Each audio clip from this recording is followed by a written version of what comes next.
মুসলিম তো সে যার হাত থেকে, যার হাতের অনিষ্ট, মুখের অনিষ্ট থেকে তার আশেপাশের ভাইয়েরা নিরাপদে থাকে, সে হচ্ছে মুসলিম। তার মানে আপনার হাত দিয়ে, আপনার কথা দিয়ে, আপনার কাজ দিয়ে আপনি আশেপাশের কাউকে যদি কষ্ট দেন, আপনি মুসলিম হতে পারবেন?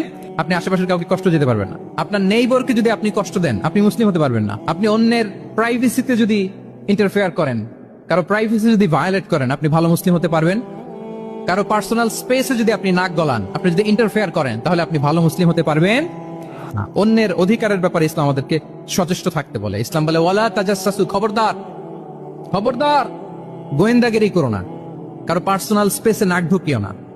যেটা তোমার ইস্যু না, যেটা তোমার বিজনেস না, ওখানে তুমি কভু যাবে না।